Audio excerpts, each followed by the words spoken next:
Hello, and welcome to Conscious Talk. In this episode, Sis here is going to go ahead and talk about the ancient Kemetics, which is a spiritual path that she uses in her life. And I'm going to sit back and take notes and understand what it is that she does, because like we told you before, we both move on two different pathways. Yeah. And so because she has a pathway that I have very little knowledge on, she's going to speak to you about that. So go for it. Hi, guys. Hi. First of all, wealthy and supreme rising to all of you. We're going to talk about ancient Kemetic mythology. I'm going to break down some of the basic stuff.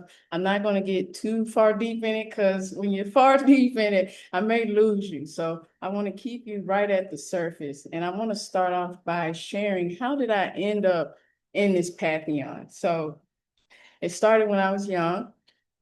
My Uncle Freddie had like this table. It was a glass table. And the stem, the leg, it was the god Anubis. And I remember being so mesmerized by it. And I was like, I noticed. Where do I know this from? Mind you, I'm like 5 to 7 years old in this time. So I'm resonating heavy with this artifact. And it's been like that ever since I was growing up.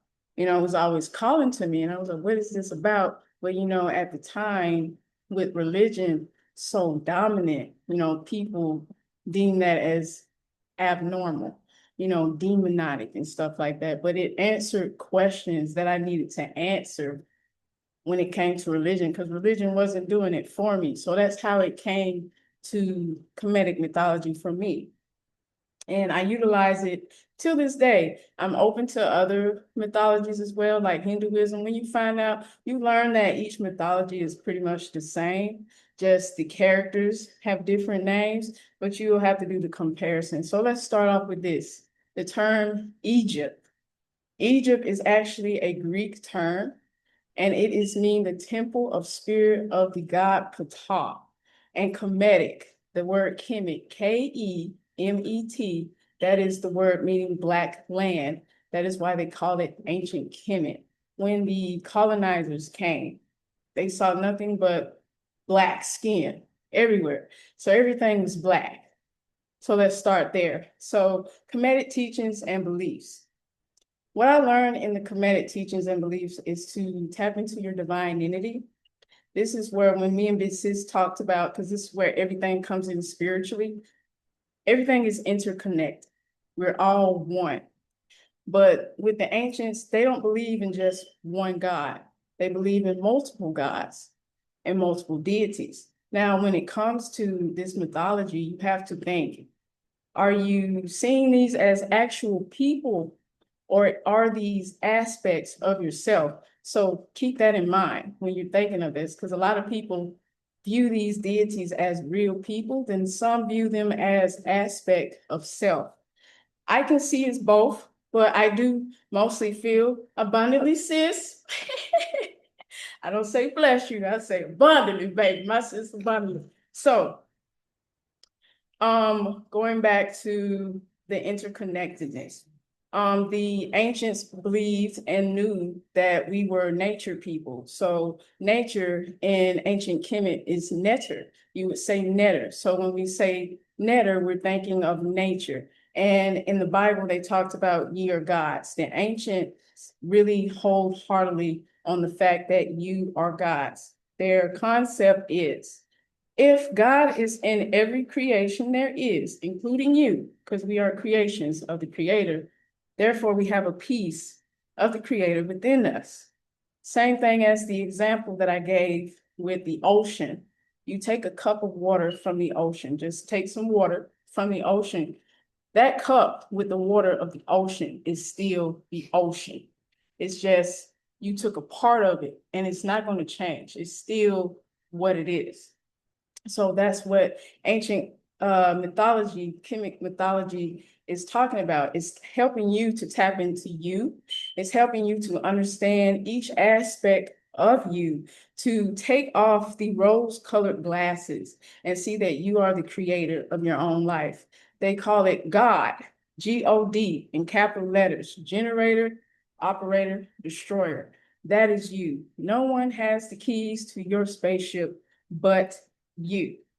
So the ancients, they didn't have no religion. They were very big on spirituality. And with spirituality, like I said again, spirituality is all around nature, Mother Nature. And that's what the ancients went by.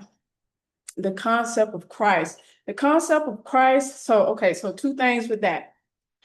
Let's start out with the concept of Christ conscious. So the concept of Christ is not necessarily just about a man. Let's put it like that. It's more so about you tapping into you waking up to your divine power, and you're rising into that Christ conscious. When you learn and find out who you are, you have become Christ. When they say Christ is coming back or Christ is returning, they're talking about Christ conscious. Think of it as a box. If you were to unfold a box and you unfold that box and it opens like a cross, that is you coming out of that box that society has put you in. You reached that Christ capacity, that Christ consciousness, where you're able to get yourself outside of that box. Now, let's talk about the aspect of Jesus, because people say Jesus was Christ. Jesus, Mary, Joseph, those are depictions of the story of Osset. Some people call her Isis. I don't call her Isis. I don't even associate Isis with that name due to the energies behind the Are word. the spellings different? Isis. So Isis is just S-I-S-I, but Osset is A-U-S-E-T. And they're not the same. They're the same deity, just Osset is the original name that the Kemets gave her, but when the colonizers came, they changed it to Isis. So there's both. Yeah. Okay. Yeah. So Isis would be depicted as Mary, Jesus' mother. God Osiris is Joseph, and Heru is Jesus. So this is the Holy Trinity that the religious texts are talking about with Mary, Joseph, and Jesus, when actuality it is Set, Osiris, and Heru. A lot of these things they took from ancient Kemet teachings and transferred it into religious texts. And again, this word I was saying, you can see, I'm sure throughout other religions that some of this is just repeated information, but the deities again are switched up. I want to introduce these goddesses, these gods and goddesses to you. So Great Mother Osset, by the way, this is her. I'm wearing her right here. Osset is the goddess of Pika. Pika is magic, goddess of healing. She's also the goddess of motherhood, the goddess of rebirth, the goddess of water and fertility. So she is the goddess that has, when you see her in the picture, she has a throne on her head. That throne means Queen of Thrones. She is the queen of her throne. Okay, God Osiris. He is the God of life and death, and as well as agriculture. Now, he was the God of agriculture before him and his brother Set had got into a battle. I'm gonna talk about Set a little bit later. Heru is their son, the falcon god, the divine child. So let's talk about the symbolism of the Ankh. I want you guys to keep that in mind, that Holy Trinity, the symbolism of the Ankh. The Ankh here I have on my hand.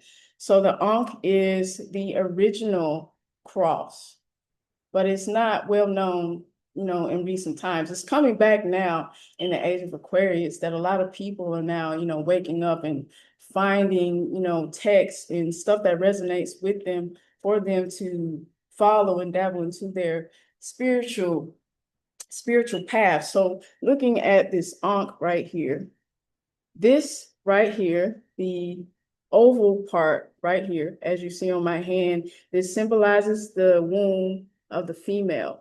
Now, where the eye of Horus is, if you were to remove that, the long stem right here would be the male's stylus, the penis aspect. And right here in the middle is the unity of the two, where the child comes in at making that divine love. And the Ankh symbolizes eternal life, the key of life, the joining of man and woman, the heavens and the immortal earth coming together in union, bringing two unions coming together to bring one.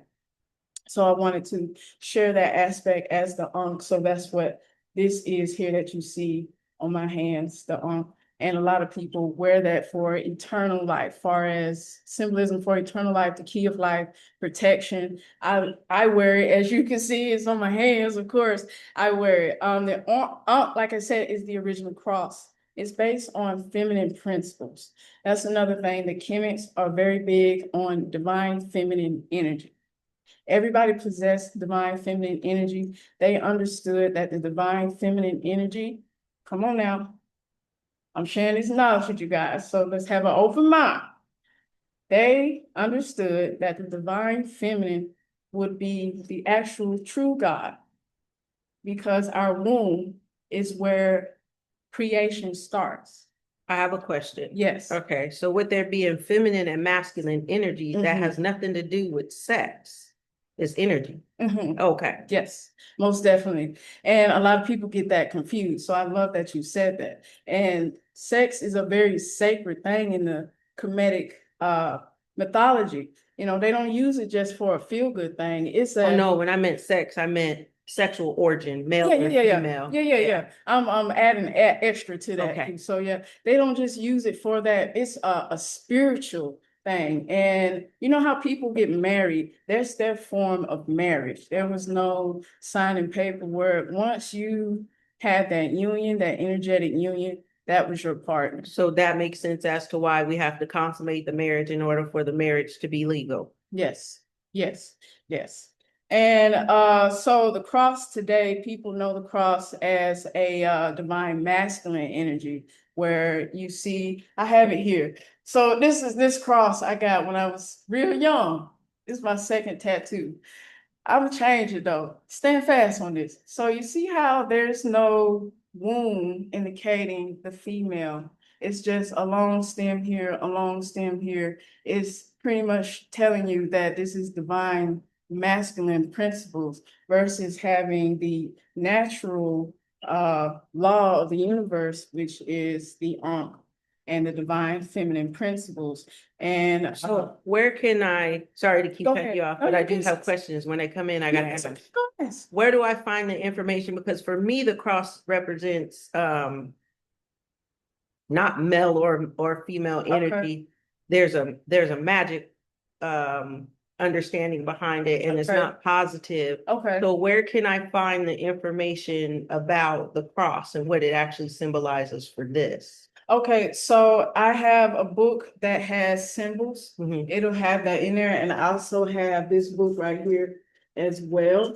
It'll share that as well. Okay, And so it's in the ancient Egyptian book. Yes. And this is written by, This one is written by, where's this? Myra Silva. okay, think what's that's her how you- picture look I like? have Myra Silva. I got a few of her books.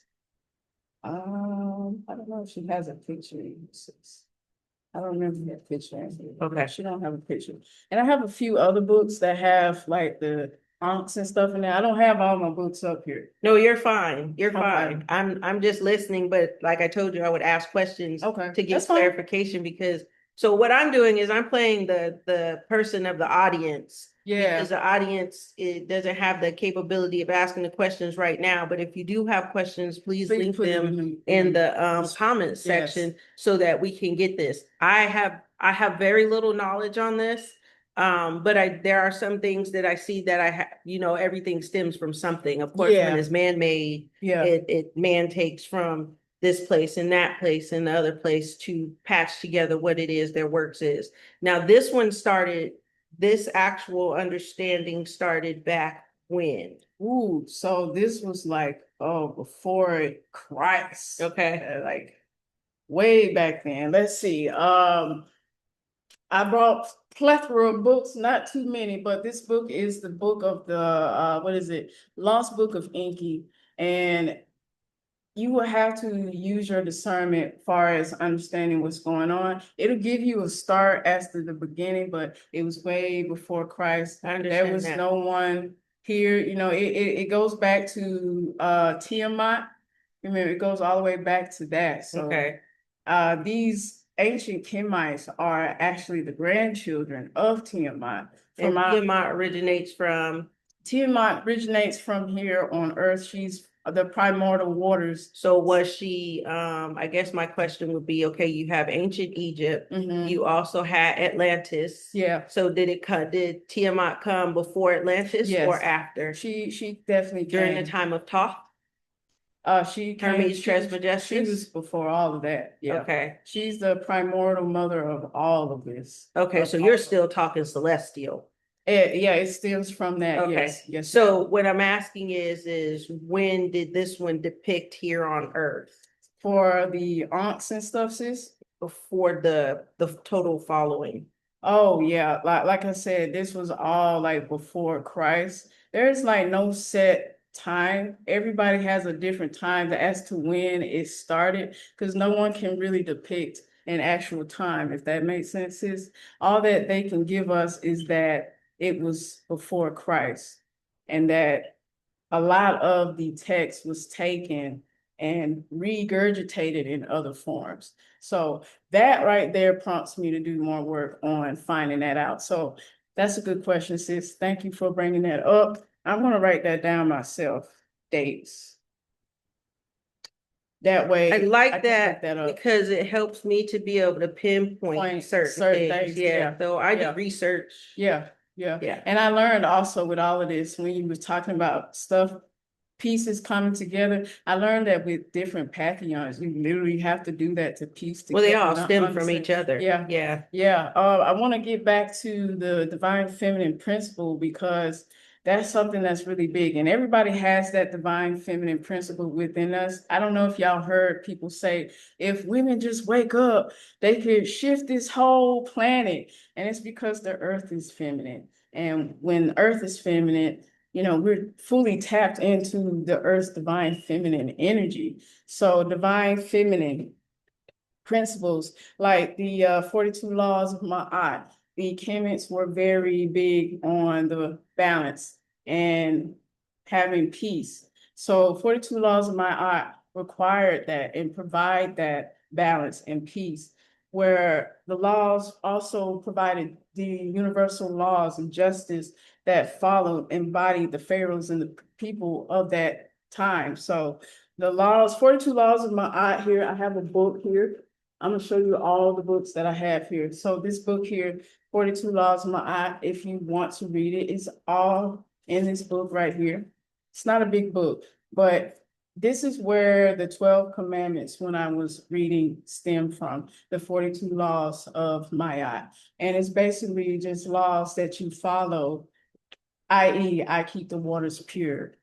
I honor virtue, stuff like that is in the 42 laws of Mayat, and the Comedics held dear to that because they felt that it kept balance with universal and natural nature laws, if that makes sense. So grab this book too. I do recommend it if you are interested in doing this papillon. Follow along with this. A lot of people do. I will honestly say I went through some of the laws. I too myself have to do some squeaky cleaning on, but it is a good book to help you tap into you even more, help you to look yourself in the mirror and discover your inner light if you're drowned in that darkness. The whole thing is for you to find your light and fix your crown.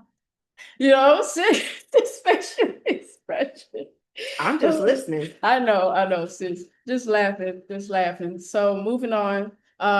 42 Laws of Ma'at, we got that one. Let's see. Going on forward, I wrote some stuff here that I want to share. Everyone has been created in the darkness. This is where it comes back to divine feminine energy. Divine feminine energy is dark, is transformative, is creativity, is rebirth, is chaotic. Did I say chaotic? A lot of people fear chaotic energy because they don't understand it. And again, the unknown is also in the darkness. We were all created in the darkness. And you can see how the matriarch got taken away out of societal norms, and the patriarchal aspect was put into it to have that control. They don't want you tapped into the nature. They don't want you to know who you are, because if you do, you know how much shit you can do with just you tapping into you? Sis, you have predominantly air. Just you with your air. Things that you can do with wind. They cared about wind magic, water magic, earth magic, and stuff like that. So that was all a part of the matriarchal aspect of the divine feminine energy. It's creative, it's chaotic. Rebirth happens there. It's like we have the control of making anything that we want in our lives. And we do have that. We all have that. And when I understood that, I am the painter of my own life. We all are. No one has control over us. We are the creators of our own lives. And what's so extraordinary about that? So moving on, ancient Kemetic teachings showed me how the patriotic withdrew as much as the matriarchal energies as possible, just as they could, to rule and control the masses. And now the energies on the earth is unbalanced. As you can see now with everything that's going on, the earth is pretty much Very unbalanced. When she's And we're still not coming into balance because people are preaching Yeah. masculine and Yes. feminine Yes. when it should be a balance. Yes. And so when it's too heavy on one and too It's too heavy heavy. on the You other, you have a- lose me. Yeah, Yeah, you you have lose me. you throw it off. And I do feel a lot of people, when it comes to the divine masculine energy, now it's a divide. Like Sis said, it's very unbalanced. What people have to know, you have to balance yourself within yourself first. You have to balance that divine masculine and feminine energy within self. So when you do that, you can be what we say, a poetic player or a great team player into this society or this community, up raising the vibration and helping the masses to remember who they are. So however, Earth is currently in a transitional phase right now. She's doing a clean sweep, like Sis said. We got a minute, but as you can see the destruction. She is doing a clean sweep. She's tired of all the wars. She's tired of people fighting each other. She's ready for something new, and she's birthing this new life so that we can have that balance and that frequency. The divine feminine energies is chaos, dark, powerful, universal, fearless, but feared by many, misunderstood because it cannot be controlled. Everyone possesses this divine feminine energy, so I don't want to forget the gentlemen as well. You have this as well. Your divine feminine is your creativity. And when we say creativity, you know how when you're singing, you're dancing, you're creating art, that's you tapping into your divine feminine. You just flowing and expressing yourself. When you're speaking, the waters, your voice is like waters coming out. You're speaking using your divine feminine. So I wanted to share that, guys. You're not left out. Okay. We want to talk about Osset and how she came about to bring her lover back to life. And I want to bring this up because it's the story that's depicted of the resurrection. So, okay, Goddess Osset is the goddess of magic. She's very skilled and crafty in her hiccup. With the help of her twin sister, Nefertiti's, and Thoth, they came together to resurrect the god Osiris. So Osiris and Set, two brothers, they had a battle with each other. Set ended up unaliving Osiris, scattering his body across, the world. Offset, she ended up finding all the pieces, getting them back together, and together they pieced him together. And this is that story where they talked about the resurrection of, I think it was Jesus. Yes, Jesus. When it was talking about the resurrection of Jesus, this is that story where they took that from my understanding.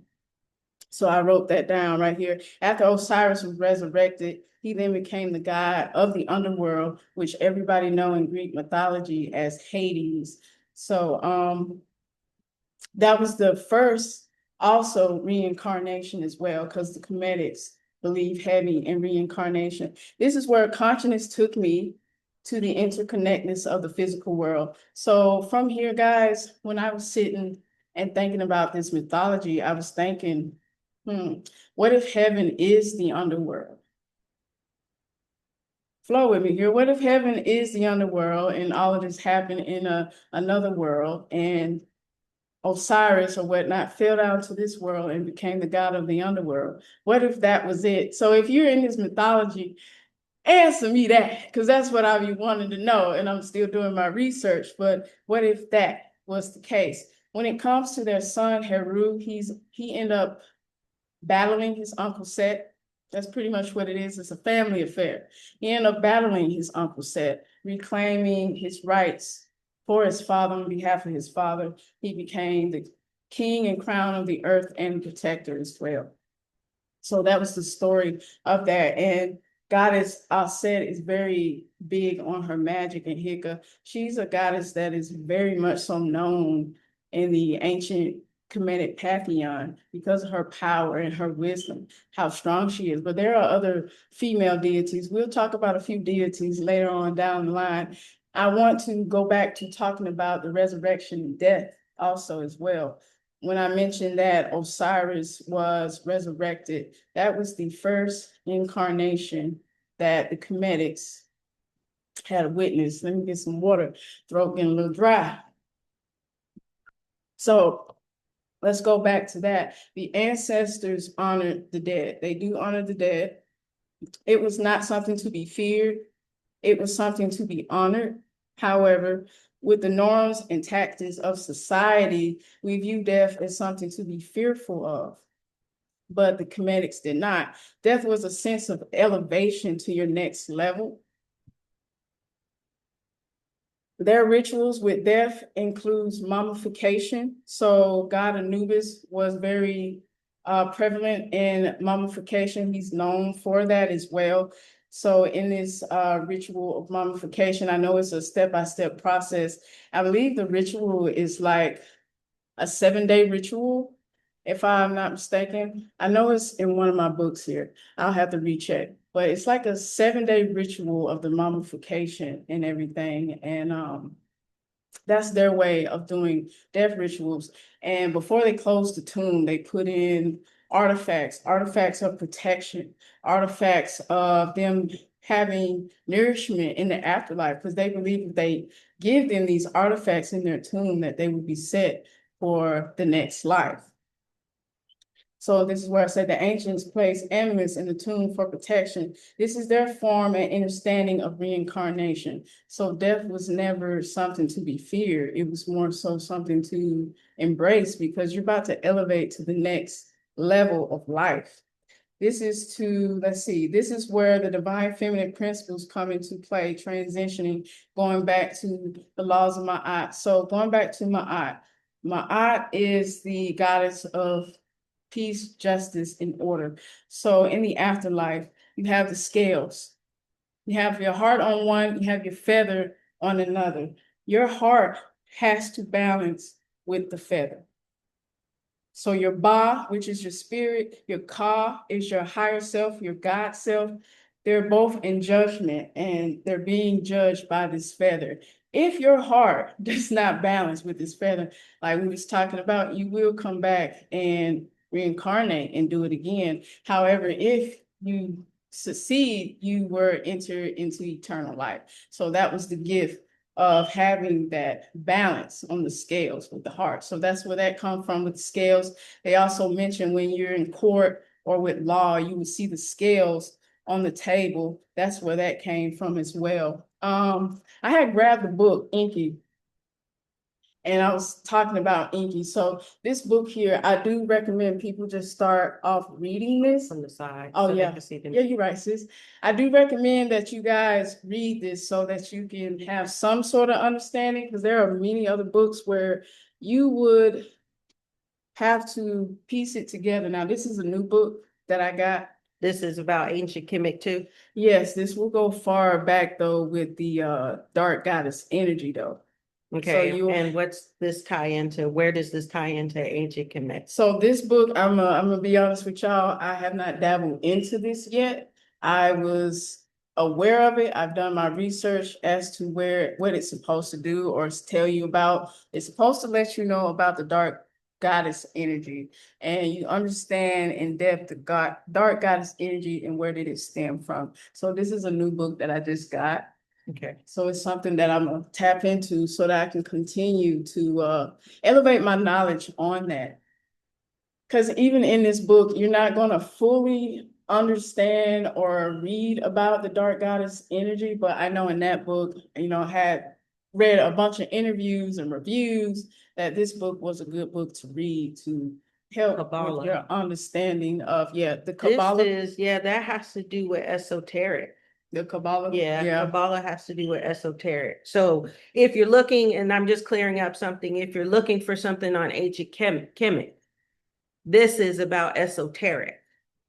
They do run together in some ways, Yeah. but if you're looking for Kemet, you're gonna look for the Yeah.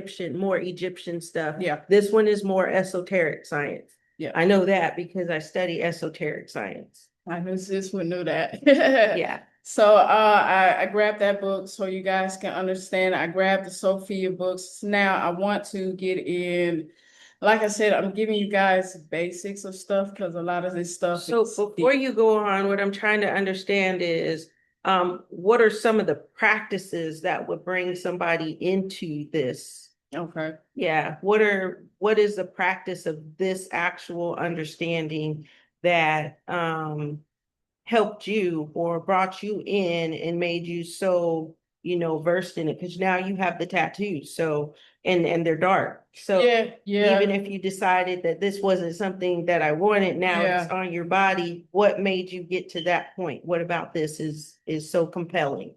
Well, sis, I'm gonna say this. I did a meditation and it happened twice where I seen two past lives of me. Mm-hmm. And I was in ancient Kemet. Okay. And it prompts me to get back to it because it was like I was having a memory of me doing it and following the laws of my eye. That's Okay. in the past life. So that's one of the practices is following the laws. So Yeah. which of these laws have you internally held on to? Okay, so I love that you said that. And that's this one.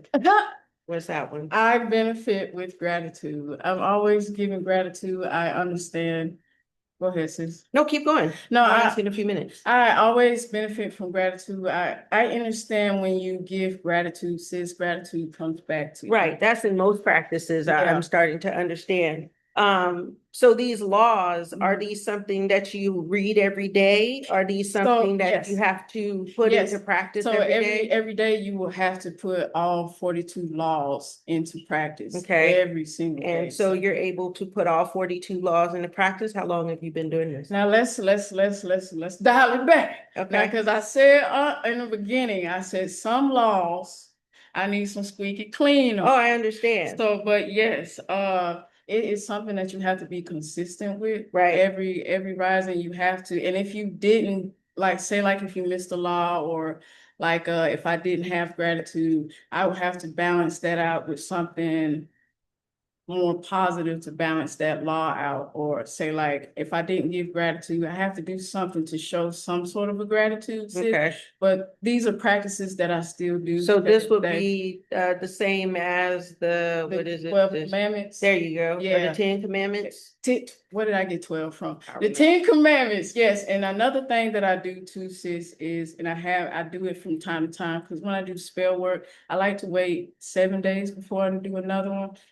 So is spell work part of this? Do they have their own spells and their own rituals? Each deity do.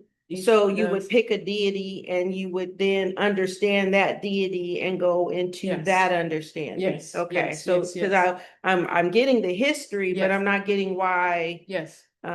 Okay. And so in This here, is a good book for rituals and Okay. stuff like that. So when you were asking about the rituals, if you want to practice the rituals, build you a tomb, like they even got all of that in here. I read this book from cover to cover, but this has that in it for each deity. So on a day-to-day following this path, what is give me a understanding of the day in the eyes of somebody who would follow this.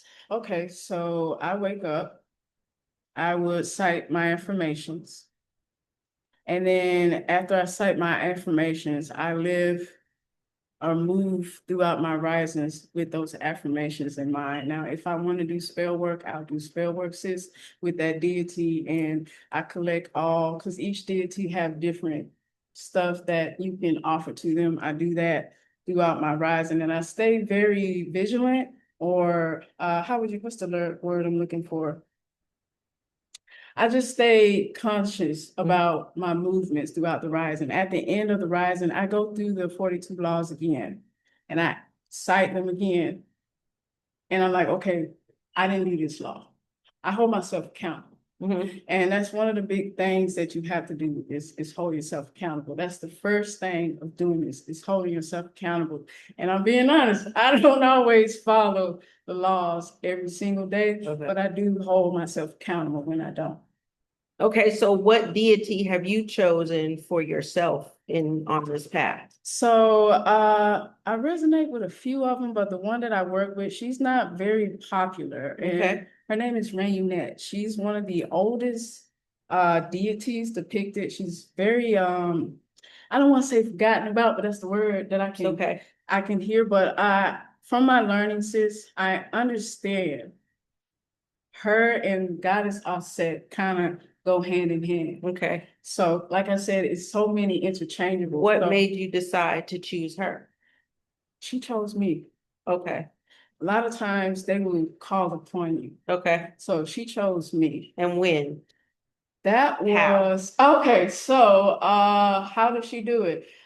Let me see, Rainette is, let me say, for instance, Goddess Offset, she is depicted with like the little cow headdress and stuff like that. This is her here, but she don't have her cow headdress. I would hear her call to me. Say, like, if I'm looking at a picture of her, she would call to me. So she resonated with you. Yeah, and then I remember my daughter had like this figurine. It was a cow, and I was like, I could hear it. And I remember seeing an artifact of her on the computer, and she was calling me. And I was like, she's calling. Okay. You researched her? Yeah. Okay. And now you deal with her. But this symbolizes somebody else. This is actually offset right here. This one here this is Hathor right here. Now, are they testy? Are they like some of your ancient African gods where like they can't be, like the Orisha or they can't be in the same. Some of them don't, or some of your voodoo spirits, they can't be together. They get testy if you wear other things or other artifacts from others. With Offset, she But she said there's another one that you use. Yeah, Rayunette. Rayunette. Now Rayunette, she's open to working with anybody. Okay. But I just like to give her my undivided attention. However, there are some gods and goddesses that that don't want to work together, that are like chaos gods and goddesses. I know some say like Sekhmet and another goddess you wouldn't want to put together because they wouldn't want to work together because they're the same God. They both hot-headed, they both chaos. Right. You need somebody that's going to You don't need two Mars and two fire energies that are warlike too. Yeah. So with Rayunette, what are some of her aspects? Rayunette she is a reptilian, by the way, and she is the ancient mother that protects all mothers, all children's. So when you do your offerings to her, you can do offerings of red wine. I usually just give her red wine. She likes anything red, like grapes, red grapes, anything sweet. So she's definitely protective.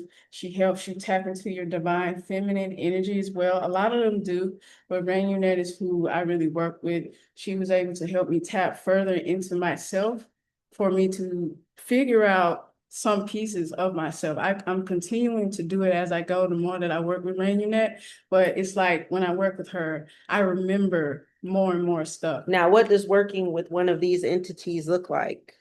When you work with them, okay, so their energy is just around you. This is my understanding.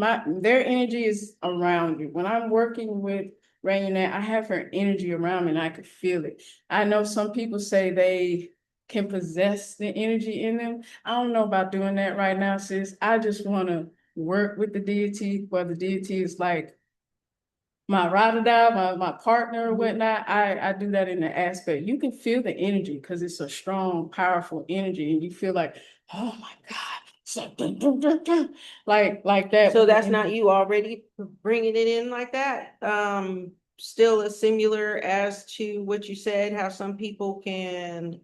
They can embody Yeah, it. is Yeah. that still the Yeah, embodiment? I guess you would say that, yes, Okay. sis, but I would always feel her energy and her presence, and it's strong. What are some of the And things that you see around you change when you've embodied her?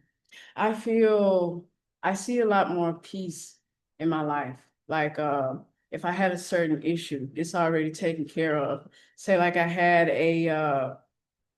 this brain fog for something I really need to work on. Mhm. And I asked Goddess Rainette for her assistance. And she assisted with me by giving me the feedback that I needed. It could have been just information off the internet that fell in my lap. Mhm. I could just be on the internet. Oh, that's my answer. God is bringing me that answer. And I could feel her presence when the answer comes to me. Or if it's something that I need that's in distress, like, you know, how we need money or something like that. She's helped me with that too. Okay. You know, help me be able to put more food on the table or show me how to do different types of crafts and stuff like that. So I do know there are some gods that I want to work with when it comes to agriculture. You know how we was talking about growing plants and foods. I know you didn't ask, but I want to share this. No, you're fine. I was thinking about, you know, having them come and teach me how to be better at growing food and stuff. And also just having another way of practicing my magic, if that makes sense. Okay. So she does that for me, sis. Okay. Very good. You did bring up some things about biblical stuff, Yeah. but this was before the Bible. So why would there be a Jesus in ancient Kemetic if it came out before Jesus? You understand? Or Yeah, are they yeah. just It was one of those, sis, from my understanding, they took these stories and translated into the religious form. So we got Jesus from Heru, if okay? that makes sense. Osiris's son. Okay. Excuse me. So he will be the form of Jesus, if that makes sense. So Okay. that's my understanding of So that. we're still taking and interweaving this with the Bible instead of disconnecting it altogether. That's pretty much what it is, sis. Okay. Yeah. Okay. That's pretty much what it is. But with this, it's up to you guys to determine how this is going to help you on your journey and stuff like this. It's a tool, yet again, Yeah. as you can see, everything is pretty much the same. It's pretty much the same if you go into Greek mythology, if you go into Hinduism, they're all the same thing. Well, they're bits and pieces of each other, yes, Mhm. because just as well as anything was stolen, there was accommodations. But at that time, it wasn't stolen. At that time, they were given. So we were a world that we can't see right now. Yeah. We were a world of people who were able to move around and get knowledge from each other Mhm. until somebody decided that they wanted to stand up. So some of these interweavings that you're reading about isn't stolen. It wasn't taken, it was given. And they would bounce each other off of each Mhm. other to make sure that they were still understood over here as well as over here.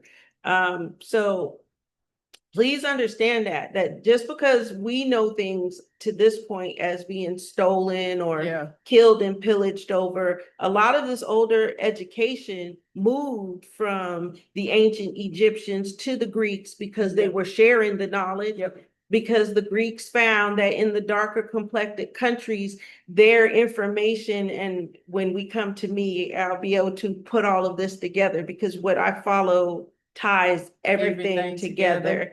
That's why I allowed you to go first, Yeah, because yeah. I want people to be able to see it's not The what you do, similarities and stuff it's and how everything. you Yep. do it Yep. and how it was all tied together. And because all we've been able to see is mischief and misunderstanding and somebody else's story, we weren't very understood as to how Greek mythology Yep. and ancient Kemetic understandings came together. Yep. Did at some time, was there a collapse in a fight? Of course. But in the beginning, you have to remember that, and I don't want to throw any names out because I'm not 100% on names right now. But one queen of Egypt actually married a Greek, one of the Greek men, okay? And because of that, that brought a connection between them so the theft wasn't taking place, although it may have later on. These understandings do run into each other. And they run them into each other so you can see the connection, but we always see the disconnect. We do. So that's why I asked this last night. I said, why don't you give an understanding of this? Because we're coming to you in these YouTubes telling you, be yourself, do this, do that, do the other. This is guiding you to yourself. Also, what I'm going to talk about in our next YouTube is going to, well, mine is bits and pieces. So, but like you said, sis, those bits and pieces are big pieces of the puzzle. They really are. They really are. And the bits and pieces that I've been through is the path that I was led on. And I needed sis because I was connected to Bassett. I like Bassett. I like all the cats. I know there's Sekhmet. Yeah, there's another one. There's 3 of them that I've looked at. I'm interested in them, but I'm only interested in them because I want to hail their statues in my home. And I want to make sure that they're not going to collide with other things that I want because I'm bits and pieces. And when you get to my understanding, you'll understand why I'm bits and pieces and not just one solid thing. And I think that gives people a good understanding as to follow one or follow many, but understand that there's no disconnect. They're tied together. They're tied together. It's just different tunnels for you to access yourself. And when you do it, it's just what resonates with you. Some people may resonate with religion. Some people may resonate with Greek mythology. I've been through all of them. Yeah. I've been through all of them, and that's why you'll see bits and pieces of everything that resonate and things that I see that work for me, and we'll talk about that. Yeah. But this is just scratching the surface. Yeah, we really are. We really are. Yeah. So you said that you came across a statue, a statue. Yeah, I have a statue. And you said, and this one brought you into this because it was something that was it was my uncle's table. It was like a glass table, and the legs of it was the dog, Goddess Anubis. Okay. And I remember it was like 5 to 7, and I was just gazing at it, and I was like, as a 5 to 7-year-old, how do you notice? Like, why do I know these? Why would you not?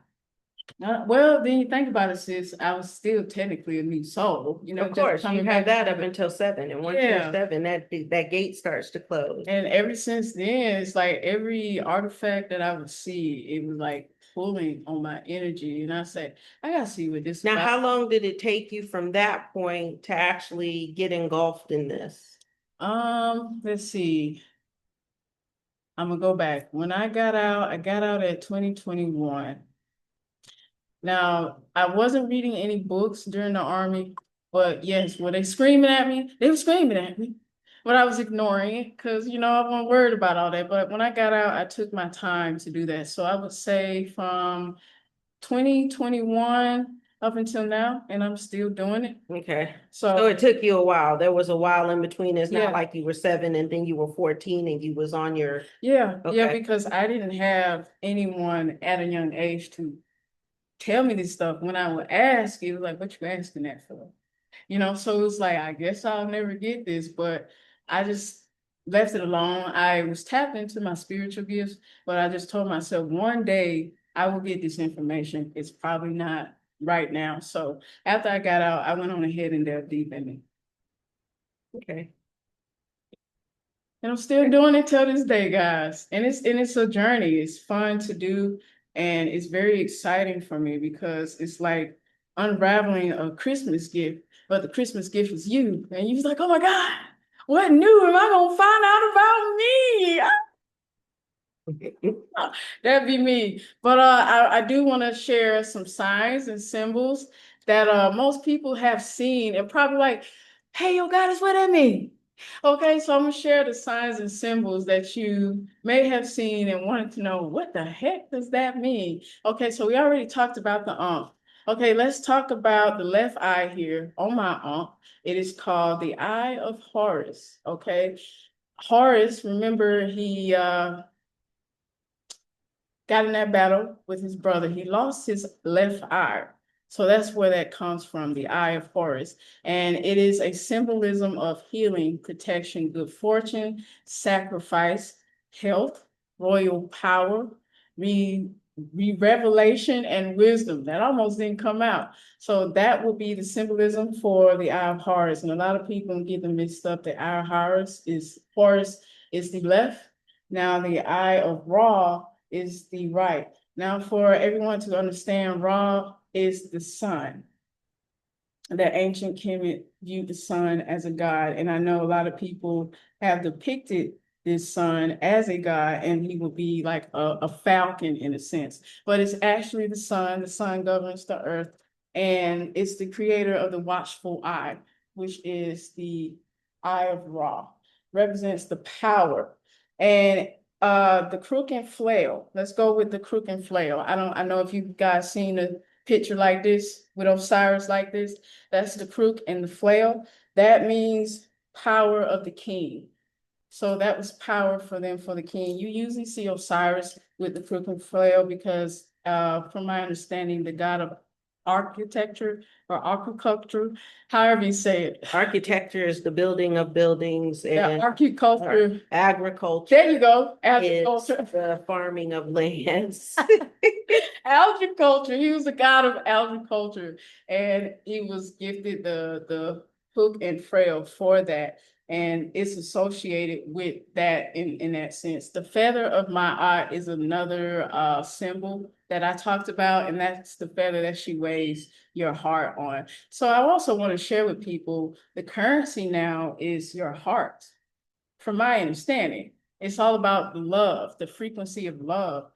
How are you to love someone? Do you love yourself enough so that you can have that balance with that feather on that scale? In order to do that, you got to heal yourself so that you can project that love to other people, have compassion with other people. So that was basically what the feather of Mayat is about. Another one that people have seen, the scarab beetle. I have a scarab I beetle have here. one here Ooh, and I got one right here. because I definitely do. I do the scarabs for this actual set. I have a scarab for the Kemetic understanding, although I don't follow it like that. I do understand some of the things that I follow, pull in some of these Yeah. things. And I like things that resonate with With me, you, and yep. those that don't, I question. I will question. I'm going to always question, because the only way I can get the answer from the universe is to question. Yes, you should But question. yes, I have the scarab. Go ahead. Yes, the scarab just represents creation, resurrection, rebirth, and transformation. So when you see that, a lot of chemists knew that resurrection and rebirth was near. So that's the symbol of that. I haven't worn this in a while. I wanted a gold one instead. And another one is the digipillar. It's a pillar. I don't know if you guys seen a pillar. It's an ancient picture of the pillar. I wish I had a picture. I didn't have. Well, a pillar is a pillar, right? Yeah, It's the steeple at the top, it comes straight the down. digit pillar is the symbol of stability and endurance. These are the only signs and symbols that I want to share, because I said I'm going to share the basics. I don't want to put too much, but I want to share those basics because I know those were the basic symbols that I would see all across the internet and stuff. And I know I have like a list of gods and goddesses that you may have known, just a few, not a lot, but I wrote a lot, guys. I wrote a lot. This is actually my last page, though. But I have Goddess Nefertiti's on here. That is Offset's twin sister. Yeah, she had a twin sister. Each of them had their own little headdress. Now, Nefertiti was the one that was very big back in the late 80s, early 90s. oh yeah, I want to say about that she came in. She was the symbol for Black people. And you would have seen her. She wears the turban. that goes back. Her silhouette was out a lot. Was And it so a movement back then? no, it was just so Black people, and I'm sorry to say this, has always needed some type of idol? not idol, but something to symbolize them, Yeah, is for more or less like validation. And makes so sense. Nefertiti came out of Egypt, and so Nefertiti was that point of reference She was for that that. girl. She Okay. definitely was that girl. I mean, she was, so this is the difference for me, is that there's Africa and Egypt is on the top of Africa. To me, yes, it's on the continent of Africa, but Yeah. Egypt is still its own country. Yeah. And Africa was its own country. And I felt like we, as darker complected ancestors of Africa, yet should have used a more African deity, but Yeah. we took from, because during the same time as ancient Kemet doing its thing, Africa, South Africa was doing its thing. And a lot of information came up out of there that we didn't research all the way back to. It's like we got to Kemet or Yeah. Egypt and Yeah. we stopped. Yeah. That was what they said was the vast base of the African or the Black person. But the skin tones are different. Yeah. Yeah, The that makes skin sense. tones are very different. Okay. And the understanding of the positions of these two countries during this time frame was very different, although the information was still circumventing through all of them. So yeah, she was somebody who Okay. for some of us older people seem a lot. Now. Yeah. Now. And back then, since when you were speaking of Egypt, I noticed that they had Egypt, they had a lower Egypt, and an upper Egypt. So I don't know if that makes much of a difference when it comes to Egypt and So a lot of the terminology back then, even coming to this day, are not the same. yeah. Not at all. And if we were to use that that verbiage from back then, it would be totally different from now, and you would have no clue. These names were not the same, like you hear ancient Kemet, but we now call it Egypt. These places had different names, so but they still had different people. Yes. So the understanding of Egypt and the Egyptian understanding was still not, it wasn't the African understanding, because those are two different understood. But what happened is because during this time of, this was another time, a big time of information. So information didn't travel through phone and YouTube and stuff like that. That's when libraries were really hot back then, right? No, these come from a time where libraries weren't even invented, and they were still scribing everything. I'm still thinking about the 1980s. Oh no! So you went when past when that. I go all the way back to these religions, you went back. and we're talking about Africa and Africa and Egypt. I was like, hold on, what we just talking about? Africa and Egypt during these time frames, and with Africa being down in Egypt, a lot of people feel that that's all one. It isn't. The information that was in Africa during the time was similar, because if you notice, they said Jesus, they use things that they feel like we would be able to reference for these entities or gods, whatever you want, spirits in this understood. But in Africa, there was a whole nother understanding, but they still connect together. Now that's one I haven't well, I understand it, but I haven't really pieced together the Orishas, because I understand the Orishas, and when you say the Africa aspect, I think of them. And yeah, I understand some of those gods and goddesses, and some of them are a little feisty.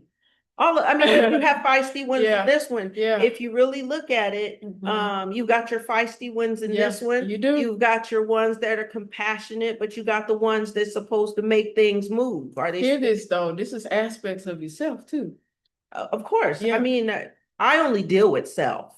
I understand these things, but Keisha don't deal with no other spirits except for her own. So me understanding them, you would have to understand aspects of yourself.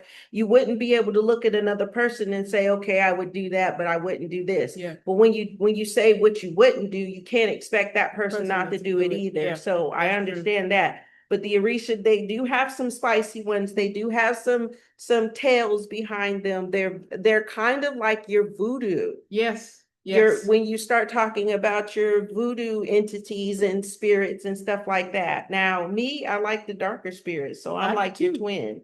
I like the darker I ones too. for the I like simple. both. I like I both. do. But the darker ones will draw me in quicker.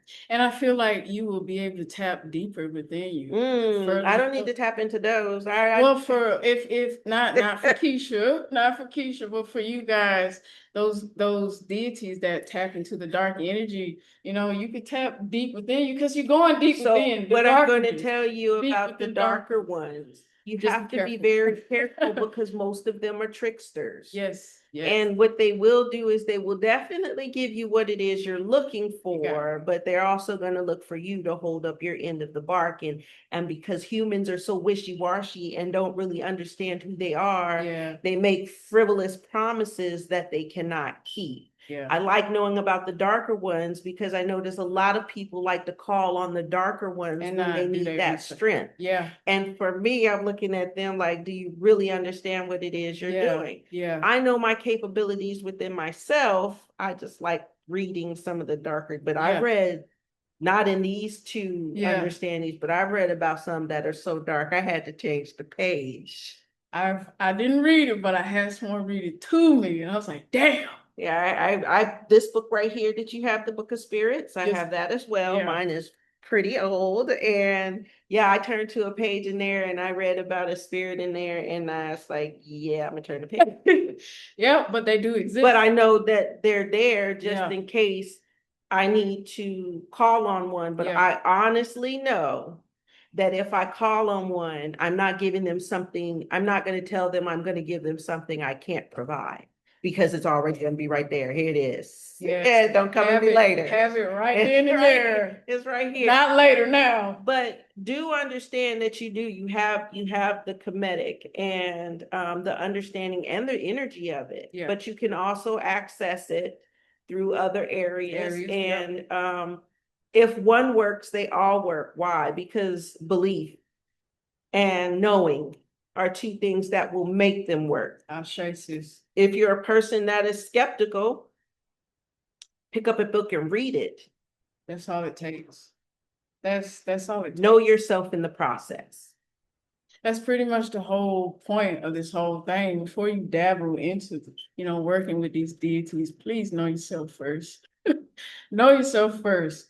Because like sis said, some of these deities are tricksters and they see that you don't know yourself that well. So be knowledgeable of what you're getting yourself into. Make sure you do your research, do your own research. Even with me telling you this, do your own research. Probably 5 months from now, I'm gonna look back and I'm like, okay, my mind changed on that. So do your own research in that aspect. And I really hope that the knowledge that I shared helped. This was very exciting because I had so much to say. Remember that spirituality is not linear. It's not a straight line because Yes. nothing that we do is a straight line. As Yeah. long as the earth travels around the moon or in the sun, then nothing that we do is going to be linear. It's always going to be moving. And sometimes things that work today for you may become a situation of obsolete I don't tomorrow. really need it, Mhm.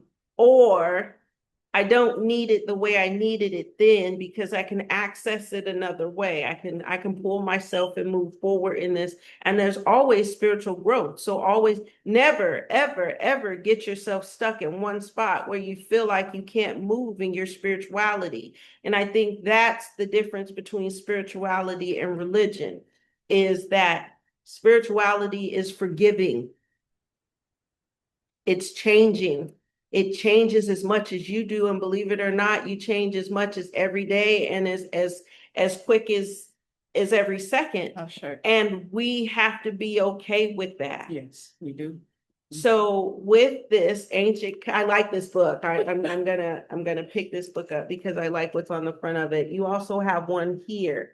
that I like the front of. This is So the this book, Master's you Secret. have to read it backwards. So Oh yeah, you want to know why? Because it's written out. I now see this is something I'm used to. Is turning. You still open it? Yeah. yes, Being way. able to open the book like this. Yes. And write like this. Yes. So because of my Arabic background, I'm used to opening books from the back, which in the westernized countries would be from the back to the front. But it's so much better because it's just easier to follow. I don't know It why when is. we write, we smear ink. When they Yeah. write, it stays in place. Yeah, well, it smears ink because our hand is. But if we wrote the way we were supposed to, It they wouldn't still, smear. so in my books, it still opens back Yeah. like this and it Yeah. still reads that way as Yeah. well. So yeah. And I this love it. book has 50 series. This is only one of 50, and I want more of this because And it's called The Cycles of Life and Death. yes, and it's by the Honorable, let's see, his name is Dr. Z. Malachi York. That is him right here. A lot of people are aware of his teachings. So he got a couple books that I want to get a hand I don't know about him. on. Never heard of him. Well, first time for everything. Yeah. You see, so he got what I said 50 series of this. I only have this one and I want to get the other one so I can read because this is series number 10. I'm like, crap, I need to find it. I found this on eBay. Some of his books are very hard to track down at times, but eBay would have it. I have a couple other books. Y'all already seen this. And I think I showed y'all this. This is another one. Y'all know I love the numbers, numerology. This is a new book. Y'all are gonna be mad at me next week. This is a new book right here, guys, that I found. And I'm gonna dabble in it and I'm gonna learn some more, but y'all know I love the numbers. So I want to share this book so we all can dabble in it and read together. But that is all for me, family. That's all I wanted to share with you guys. Like Sis said, there's a plethora of information. And please do your own research. And what we wanted to do was just bring you a little bit of the things that we've put together in our lives. Like I said, I don't follow Kemet. I know a whole bunch of people that do for different reasons. Yeah. Some because they're African American and Yeah. they say they feel tied to that. Yeah. Well, mostly that's the reason why. And Some to of- not sound rude, it's one of the reasons why I kind of stayed away from it. Mhm. Because I feel like my skin doesn't define me and I don't need to be validated when it comes to who I am. I'm Yeah. on this earth just like you are. Mhm. But what we wanted to do was come together and be able to help those that want to find something that is a little bit outside of the box and still be able to validate themselves. Ashe. So and I'm going to say this, and I'm being as honest and transparent as possible. If you feel that you need validation in your skin color through a spiritual practice, I'm going to tell you this. What color is your spirit? He doesn't have one. And what color were you in your past life, in your life before that, and how many times you've been here? Our avatars do not validate us moving in that direction. It's the reason why being an Israelite was something that was never something that I was drawn to. Yeah. Because I don't feel like, yes, in the past, our ancestors have been done wrong. But was it wrong or was it something that was supposed to happen because of the cosmos? So these are things that we say, well, it shouldn't have happened, but it happened and we can't change it at this point, what's already happened. Mhm. But I can definitely tell you that my ancestors didn't strive and struggle and fight for me to still need validation in who I am. What happened, happened. Yes. But now it's time for us to find the spirit in us and look past the skin. So I usually do the things that most people look at me like, why are you doing that? Yes. Because I want to know, is this really something that is against me or is it for me? Mhm. You need to find the same. Until then, family, find your light and fix your crown, family. Peace. Thank you for joining us. Don't forget to like, share, and subscribe to our YouTube channel for more conscious talk.